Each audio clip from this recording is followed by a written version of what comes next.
Esu, Imu, Esu, Imu, Esu, Imu. Oh, that moment when you realize there is an M in this series. That moment when you realize someone is an S. That is when this episode made me laugh my ass off. But there was another moment in this episode that I was like, no. It could not be a reference. It cannot be a reference. It's a coincidence. It's a coincidence because of the way they had the name. Right at the beginning, Mokarin. Anyone know that reference? Come on. Steins Gate. Okarin, Mokarin. Most likely it's a coincidence. That's most likely what that is, but I feel like that is a reference to Steins Gate since there was a Jill Valentine reference last episode.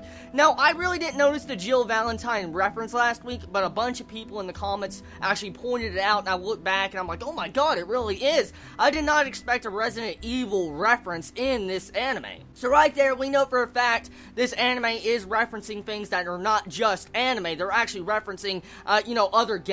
So, I like that a lot. I like this series for what it's doing. It did a reference you barely ever get to see in any anime. So, that's really good first impressions on the second episode. But what really got me is when you saw Urara just awaken her inner pervert and she becomes a Imu.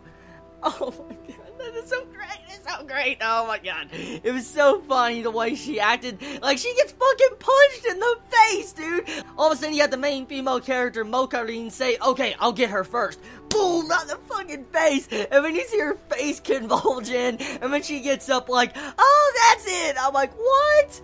It just, oh, dude, that was funny. That was fucking funny. It was really good. Even right after that scene, they go into Esu type comedy, especially with our main female character torturing Opie girl.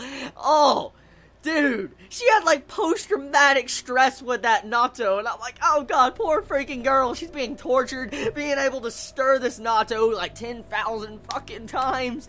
I mean, it was insanely funny. I love this series. It really is. This is like a different type of comedy from Space Dandy. For instance, we got a couple of comedy anime from this anime season, and I feel like each individual anime from this season has their own different spin on comedy, and I feel like this anime also has a different spin, and I would recommend this to all fans of moe comedy. Now, so far from the jokes, they're not that original. We have seen some form of these jokes before, but it's still refreshing and fun getting to see the way it was handled, especially getting to see how Chuni syndrome is all over this fucking anime, especially how the narrator has to clarify and say, oh, all the blood and bullets you're seeing, that's just the imagination and delusions. I'm like, it's so funny. It's hilarious. And then especially our main female character, Mokarin, the way she keeps, like, killing everybody, like, shooting them, all that. I'm like, I give up, and then she just shoots them, like, that's awful. That's really awful. I mean, god, I'm glad this is actually just, Chuni syndrome playing. I mean, if she was a real soldier, she would be a dirty freaking mercenary. She would just be shooting everybody.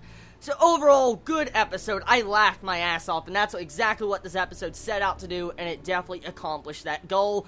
It was funny. Definitely the highlights of the episode, though, was definitely the Esu and Imu comedy. I love that a lot. And Mokarin, keep being fucking awesome. So anyways, alright, tell me your favorite part about this episode. What was your favorite moment? What was your least favorite moment? And let me know in the comments below. I love all of you so much. You have a wonderful day or night wherever you live. Please be safe. Chibi out.